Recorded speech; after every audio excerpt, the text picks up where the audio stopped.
So after we talked about the 4 values of Agile, it's time now to talk about the 12 Agile principles. So these 12 principles, like we said, are based on the 4 values that we talked about in the last video. So let's begin to read these 12 principles, explain them, because we will use them throughout our course. Anything that we will talk about Agile or Agile testing is based on these 12 principles.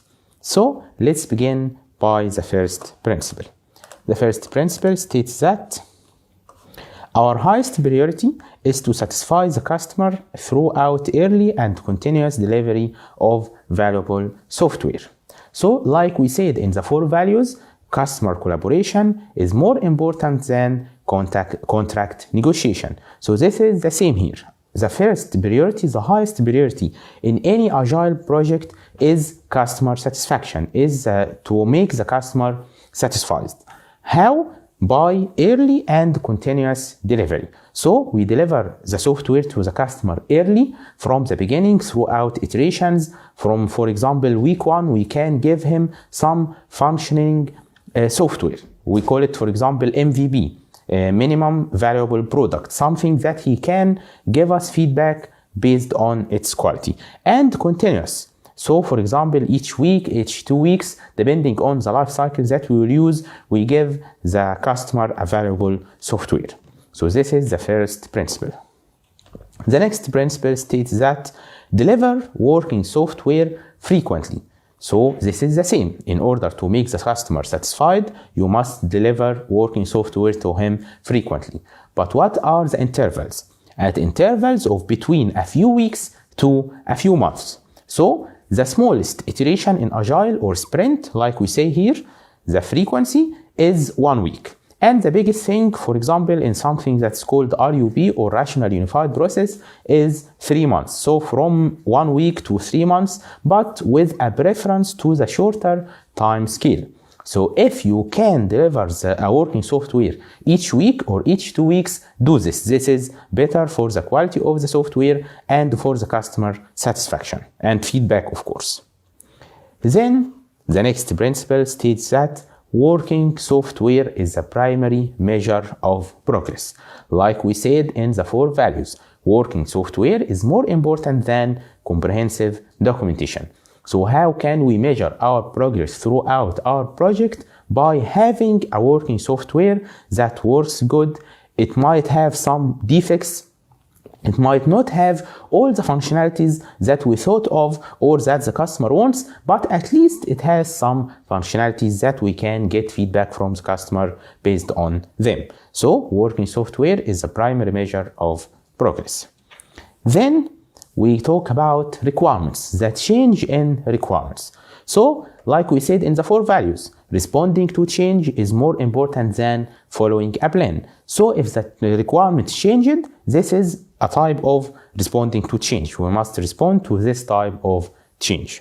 So, welcome changing requirements, even late in development, even if it has been 2 months since the beginning of the project and the customer came and he wants some type of change or adjustment in the requirements. We must welcome this because customer collaboration is important. Agile processes harness change for the customer's competitive advantage. So like we said, nowadays in 2020, we have a very competitive market, and that makes us must do a lot of changes inside our project based on the behavior of our competitors. We need to have some campaigns like them or better than them. So we think of changing requirements as a type of competitive advantage. This is the thing that will make our customer has a competitive advantage over his other customers in the market. So like this picture says, the client kept changing the requirements on a daily basis, so we decided to freeze them until the next release. So they decided to freeze the requirements so that the customer cannot change them. This is wrong. This is not agile. So this is considered as a comic. The next principle, continuous attention to technical excellence and good design enhances agility. So what does this mean? This means that in order to be successful in agile projects, in a very fast-paced environment, in a very changing environment, you must have a good attention to technical excellence. Whether we are talking about code, whether we are talking about design, or the process that we use inside our company. Why? Because if we are doing, for example, if we are writing our code in a bad way from the beginning, like we call it spaghetti code, when we need to perform some changes based on the previous principle because the customer needs them, it would become very difficult to do these changes because from the beginning we wrote a bad code, and in this case we have a situation that is called a technical debt. We have a type of debt that we must pay for. So in order to not fall in this situation, you must have a good attention to technical excellence and good design.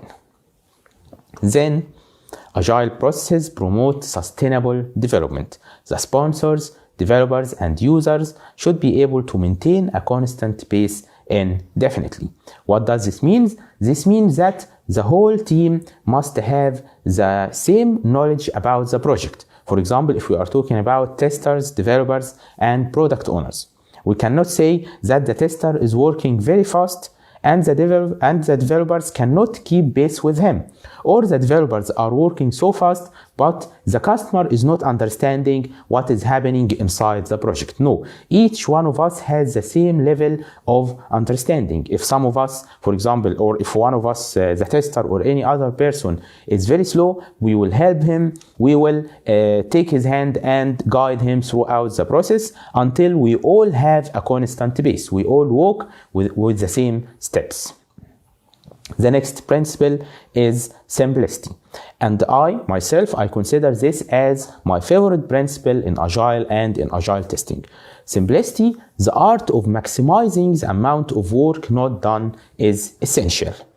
Many people misunderstand this principle or don't understand it just from reading it. So what do we mean by simplicity? Simplicity means that anything, any work product or any activity that will not give me a value inside my project, I will not do it. Let's have an example from a testing perspective. Writing low-level test cases. This is a good thing. We need it in many projects, especially safety-critical projects. But if writing test cases will not give value to this project, we will not write them. We will work in exploratory testing. For example, another thing, automation testing. Automation testing is good. It reduces regression risks. It makes us, it allows us to perform many changes inside the project. But also, if inside my project, if in the scope of my project, the automation testing will not give me a high value, I will not use it. The same applies to development methodologies, testing methodologies, and the managerial methodologies. For example, daily stand-up meeting, retrospectives. The things that gives me value in my project, I will do it. The things that I think that will hinder my project or will make my team not satisfied or the customer not satisfied, I will not do it, even it is considered as a good practice. Then we have something that is dependent on the team. Build projects around motivated individuals, give them the environment and support they need, and trust them to get the job done. So in Agile, you must choose your team very wisely, okay? If you want to work in an Agile environment, if you are a manager, for example, or a test leader or a development leader, in this case, you must choose your team wisely. Your team must be Agile. They must have an Agile mindset. So you must build your project around motivated individuals. If you have motivated people inside your project, and you give them the support and the trust they need, they will get the job done without any interference from you as a manager. Then we have the best architectures, requirements, and designs emerge from self-organizing teams. Agile does not promote the idea of micromanagement. The manager that, like this picture, orders his employees in everything, okay? He needs to be involved in everything inside the project. This is not an Agile mindset. In Agile, no, the team manages themselves. The team is self-organizing. We as a team, the whole team, decide what is going to be done today, what is going to be done next day, and if we have any problem, we as a whole team decide what should we do to face this problem. Then we have business people and developers must work together daily throughout the project. So he talks here about business people and developers. Where are the testers? Okay, the Agile Manifesto was written in 2001. And in this year, there was not a separate role that is called a tester. Some companies had this role, but most of the companies, the testing was part of the development team. So throughout the syllabus, throughout Agile testing, when we talk about the development team, we mean developers and testers, okay? The technical people, whether they are developers, designers, or testers. So here he says that business people and developers must work together daily. There must be a daily feedback between the development team and the business people. Even if the customer is not or doesn't have enough time to get feedback or to give us input on the progress of the project, we have a separate role that is called the product owner, and this person is a representative of the customer, and in this case we have this type of daily collaboration throughout the project. Then this principle is very important. The most efficient and effective method of conveying information to and within a development team is face-to-face conversation. Anything that can be done by face-to-face conversation should be done by face-to-face conversation, not through WhatsApp, not through emails, not through a test management tool or a defect management tool. That's why, for example, in Agile, we have something that's called daily stand-up meeting. We stand up throughout the day or at the beginning of the day as a team, and we talk about the progress of our project. So it does not mean that we will not document our work, we will not use tools, but like we said, the documentation, the comprehensive documentation is not the most important thing in Agile projects, okay? Collaboration between the team is more important. That's why we need to make conversations face-to-face as much as possible. Of course, this is not applicable, for example, in teams that work from different locations around the world. But if we can do this, we should do this because this is an Agile principle. Then we have at regular intervals, the team reflects on how to become more effective, then tunes and adjusts its behavior accordingly. So each amount of time, the team together begin to reflect on their progress throughout something that is called a retrospective meeting, which we will talk about later.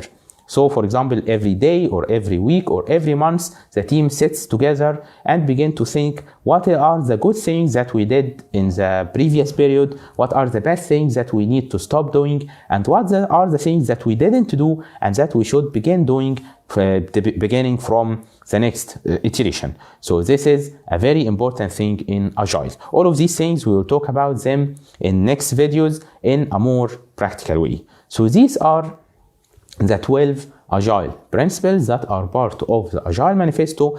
Beginning from the next video, we will begin to talk about the practices and the methodologies that are used in Agile environment. All the practices and the methodologies that we will talk about in next videos are based on the 4 values and the 12 principles. And that's why it is very important at the beginning of your Agile journey to understand the 4 values and the 12 principles.